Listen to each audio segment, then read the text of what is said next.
Hey everybody, how you doing? It's your man Edward Moore with another edition of Motivational Mondays. Hey look, I want to thank all of y'all that supported the movement by either viewing the video last week and or sharing the video last week. It's because of you that last week's video was the most viewed out of all of them. So I want to take this time to say thank you. I appreciate you. And let's keep it going. This is just the beginning. The movement is expanding, and I'm appreciating every member of Team No Excuses. It's not about me, but it's about us. So I just want to say thank you again. This week I want to talk to you about doing stuff in God's timing. Anytime that you want to be successful, and when I say successful, I always means according to God's will and His favor preceding you whenever you try to do something. In order to be successful in that type of way, we have to learn how to do stuff in God's timing. Now, a lot of times as human beings, we don't like to relinquish control. We want to have control over our lives, over our situations. But what we need to understand is that God's way is always best. You may think you're ready. You may think you're prepared. You may think that the timing is right to do a particular thing. But it's no wonder that the Bible says, lean not to your own understanding, but in all your ways, acknowledge me, and I will direct your path. We can't lean on our own understanding. That's why it's always imperative to go to God with whatever you're doing. It don't matter what it is. We always need to go to God and consult God and get clarity on Him. See, because the Bible says there's a way that seems right to a man, but the end is death and destruction. So we may think we're going down a course of doing something right, but the end being death and destruction. So it's important to consult God in all of our ways. A lot of times we tend to outrun God, or we want to do things when we want to do them.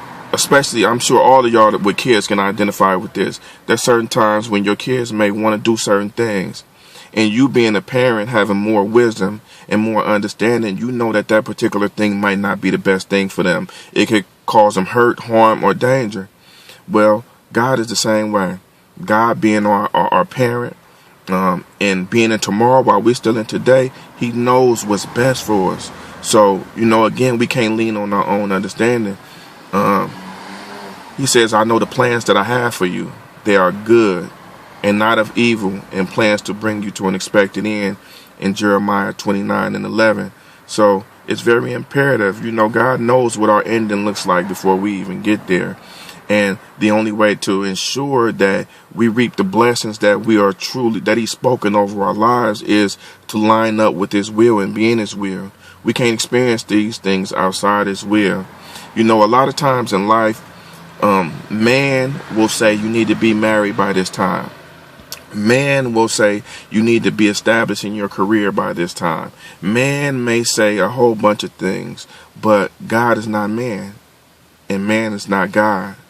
So anything that God has spoken over our lives will come to pass as long as we line up with His will.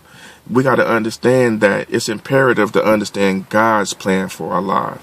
Because a lot of times what God does, it makes absolutely no sense to the finite mind. It's hard understanding infinite wisdom with a finite mind, right? So we can never let man dictate when we should do certain things, because anytime we let man dictate what we should do above God, then man becomes our God at that time. When the Bible talks about God being a jealous God, He wasn't, and He said you should have no other God before me. He wasn't talking about Buddha, Allah, any other God that we may identify with. He was talking about anything. Anytime you exalt anything above me, it becomes your God.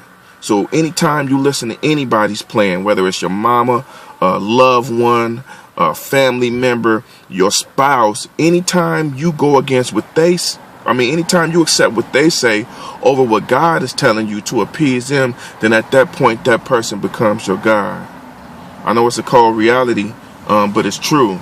And anytime we don't listen to God, we always go back to God, running back. God, can you fix this mess that I done created for myself? When it would have been much easier if we would have just operated in His time.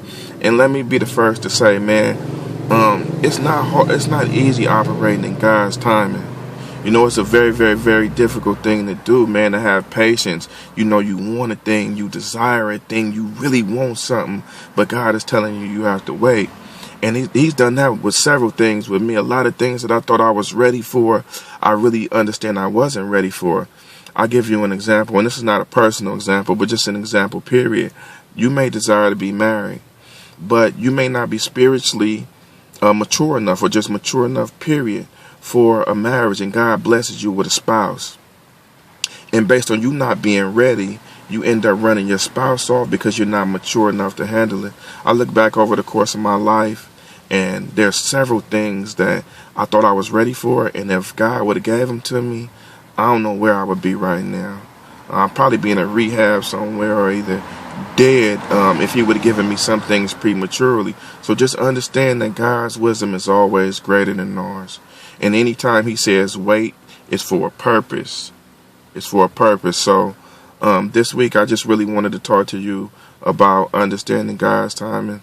9 times out of 10, if not 10 times out of 10, it's going to be different than your timing. But understand that God always knows best.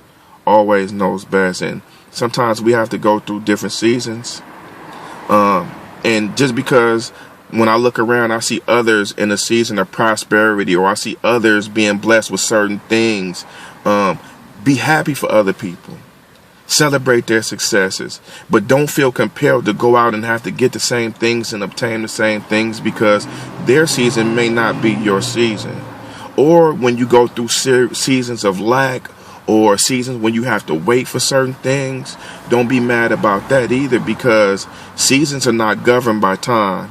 Seasons are governed by revelation. So when we get the revelation and the understanding that God wanted us to have from that particular season, then we're able to move on to different seasons. And as we mature, then God can trust us with more and give us more and allow us to have more and experience more, because we're mature enough to know what to do with it. And we're not going to mess it up and or hurt or harm ourselves or others with his blessings. God is never going to give us a blessing, and in turn, it'll become a curse to us because we wasn't mature enough to handle it. So I want to thank you for listening to Motivational Mondays this week. I appreciate you all. Let's continue to push the movement and make it bigger. Thank you again for tuning in, and I look forward to speaking in your life again next week. It's Team No Excuses. Let's get it.